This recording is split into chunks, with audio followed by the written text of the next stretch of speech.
Ce matin, j'ai envie de chanter une chanson. Douce France. Parce qu'en fait, je viens de passer depuis ce matin, donc 8h30, je suis au service élection de la mairie de Nice. Et ces chères personnes, il y a une queue d'attente de fou en fait, parce qu'on n'est pas loin de 8000 à avoir été radiés. Pour ou sans raison en fait, enfin qu'il y ait une raison ou pas, on a été radiés. Et, et en fait, il faut faire une queue pour recevoir une lettre que t'es pas sûr d'avoir parce qu'ils l'ont pas forcément, c'est pas bien archivé. J'ai discuté avec des gens qui ont été radiés sans avoir changé d'adresse. Des gens qui ont fait leur inscription avant le 31 décembre sur la liste électorale et qui ont été radiés quand même. Des gens où il y a le mari qui est pas radié, la femme elle l'est, ils habitent à la même adresse. Des femmes qui ont été radiées parce qu'on a envoyé la carte électorale aux jeunes filles alors qu'elles sont mariées depuis des années. Enfin voilà, donc en fait c'est une grosse escroquerie organisée, c'est un gros micmac. On est en train de nous la mettre bien profond, mais bien à l'envers en fait. Et puis la bourse est en hausse. Oh magie, le CAC 40 fait un bond sur bien des actions sur les banques, sur Rothschild et compagnie. Et on se glisse doucement en fait sur une Europe qui va tout contrôler. Et nous, dans quelques années, on n'existera plus en tant que nation, on sera plus souverain. Et donc voilà, donc ce qui se passe, c'est que moi, dans 15 jours, j'irai pas voter. Parce que je vais pas attendre 4 heures en fait pour avoir un courrier, pour après avoir un rendez-vous avec un juge qui va me demander toute ma vie, de A à Z, mon ancienne adresse, ma nouvelle adresse, pourquoi j'ai pas fait ci, pourquoi j'ai pas fait ça, pourquoi voilà, expliquer sur un courrier, faire avoir un nom, enfin voilà, il faut fournir un extrait de casier judiciaire, enfin je sais pas trop ce que ça vient de faire là-dedans, mais voilà, les politiciens eux quand ils font plein de conneries et qu'on leur met pas de casier judiciaire, ça pose pas de problème, ils font des procurations à gogo pour aller voter dans leur circonscription où ils n'habitent pas. Mais c'est leur circonscription de cœur, donc ma foi, bon, on peut faire une procuration. Enfin voilà, on leur donne la dérogation d'aller voter là-bas. Donc voilà, donc j'irai pas voter dans 15 jours. De toute façon, ça sert à rien d'aller voter, n'allez pas voter, c'est Macron qui va passer. Donc au moins comme ça, voilà, parce que entre tous les gens qui disent ah moi j'irai pas voter Le Pen, je juge pas, hein, mais entre tous les gens qui disent ah moi j'irai pas voter Le Pen, c'est contre mes principes, très souvent sans avoir lu un programme.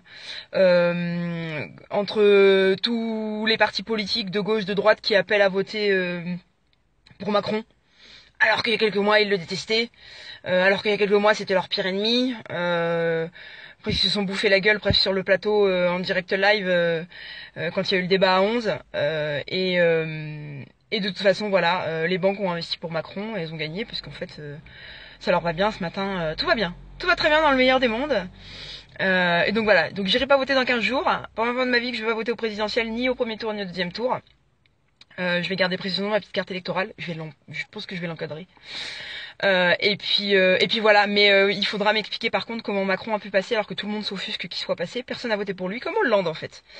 Comme Hollande. Donc il faudra m'expliquer. Et puis voilà, on fera un bis repetita de 2002 parce que vous comprenez, Le Pen c'est la honte, c'est la haine, c'est tout ce que vous voulez. J'aurais pas voté pour Le Pen au premier tour, hein, pour information. Mais voilà, donc personne n'a voté pour Macron, mais il est quand même passé. Bref de comptoir, ce matin j'entendais un mec qui a été radié au premier tour et qui a dit ah faut que je vote absolument au deuxième tour, il faut que je vote absolument Le Pen, il faut que je contre elle et compagnie. Puis bref de comptoir, hier en allant chercher mes sushis, il y avait deux petits jeunes qui n'avaient pas voté au premier tour et qui on dit ah bah non, nous on va aller voter au deuxième tour, bien sûr, Le Pen il faut pas qu'elle passe, hein. Donc voilà, donc au fait je pense qu'il y a il y a un bon gros coup de pied à foutre dans le système électoral parce que d'être radié parce que t'as déménagé ou parce que voilà ça devrait pas être lié à une adresse. Si tu fais 500 km pour aller voter ça te regarde, Donc tu devrais pas être radié d'une liste électorale, c'est un droit inaliénable. Dès lors où tu es majeur, tu devrais pas pouvoir être radié comme ça sous prétexte que tu as déménagé ou que tu pas fait de changement d'adresse, ou même par erreur, parce qu'en fait il y a plein de gens qui ont été radiés par erreur. Moi c'est de ma faute, certes, j'ai pas fait ce qu'il faut. Je me suis pas inscrite à la nouvelle liste électorale plutôt parce que les changements d'adresse ils ont été faits et que croyez-moi pour les amendes et compagnie ils savent me retrouver. Mais en l'occurrence, là ils savent pas me retrouver, je paye mes impôts, ils savent pas me retrouver, mais pour me fournir ma liste électorale, mais c'est pas grave. C'est pas grave, j'irai pas voter, c'est pas un drame. Mais voilà, donc dès lors où tu votes pas au premier tour, tu devrais pas pouvoir voter au deuxième tour, ne pas pouvoir te réveiller pour contrer quelqu'un. Et puis plein de petites choses qui m'agacent. Donc j'irai pas faire la procédure au tribunal. J'attends même pas 4 heures pour avoir un lettre. J'ai attendu 2 heures, ça va pas avancer d'un poil. Les gens pètent des plombs, c'est presque à se cracher sur la gueule à celui qui va passer premier. Moi ça me rend chef quoi. Enfin j'ai pas envie de savoir.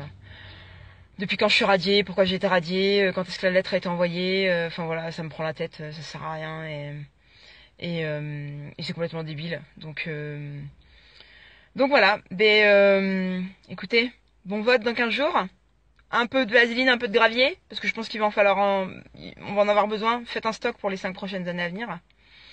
Et puis dites adieu à la France et dites bonjour à l'Europe, parce qu'en fait... Voilà. Et pour les classes moyennes, faudra pas venir pleurer parce que je pense que on se glisse doucement vers ce que la Grèce a vécu, vers ce que l'Espagne a vécu et vit encore. Voilà. Et je pense qu'on va tous crever la gueule ouverte gentiment avec une hausse du chômage, une automatisation de plus en plus importante, voilà, une ubérisation de la société. Et comme on n'a pas un gouvernement qui est prêt à nous faire évoluer vers ça et qui privilégie gentiment les grosses industries, en leur versant des gros sous-sous alors qu'ils font plein de gros profits, en favorisant les banques et en favorisant une hégémonie mondiale en faveur du pétrole et du pouvoir. Et que tous, bien assis dans leur petit siège, ils veulent surtout pas avoir leur privilège partir, donc forcément, ils appellent à voter contre Le Pen parce que ça fait peur. Préparez-vous bien à vous faire entuber, pour pas dire autre chose. Bon courage pour le vote dans 15 jours, mais allez pas voter, en fait, ça sert à rien. Voilà. Si vous vouliez contrer le Macron, allez pas voter, ça sert à rien. Parce que les gens voteront en masse, allez, je fais un petit pronostic, 65-66% pour Macron, bis repetita de 2002, voilà. Allez, passez une bonne journée. Je suis non-votante 2017, radiée 2017, et fière de l'être en fait. Voilà. Parce qu'après tout, c'est pas grave, on m'a pas donné ce droit, mais ça m'empêche pas d'avoir à dire ce que j'ai à dire et de pouvoir m'exprimer. Passez une très belle journée, plein de belles choses quand même. Et puis préparez bien votre vote. Préparez bien votre vote et puis voilà. Mademoiselle Sophie Urbinati qui prend la discussion en cours de route, à qui je vais répondre personnellement. Ça vote pas et ça donne son avis. Alors ça n'écrit pas français et ça donne son avis. Donc ça s'écrit C, c'est dit A. Voilà, 2 fois. Parce que sinon ça c'est sa grand-mère, sa mère, sa pute, sa fille, sa salope, tout ce que tu veux.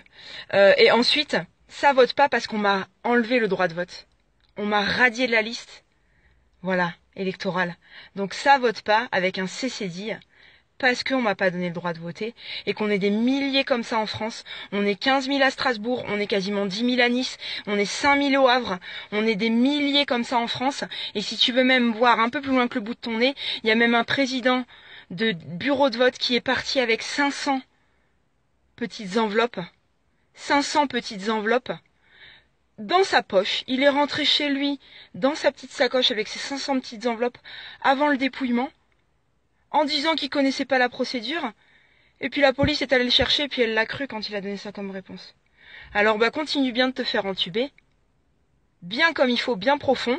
Achète-toi un Becherel au passage, parce que je pense que ça peut être utile, et que les gens qui savent pas écrire français, ils devraient pouvoir réfléchir quand même. Donc, la prochaine fois, avant de donner ton petit avis là, tu vois, d'avoir été la seule, en mettant un gros lol, kikou lol, kikou lol, tu te tairas, et puis t'écouteras le live depuis le début, et puis tu fermeras ta gueule parce qu'en fait je te connais pas donc je t'emmerde. Passez une bonne journée, à bientôt les amis, je vous embrasse.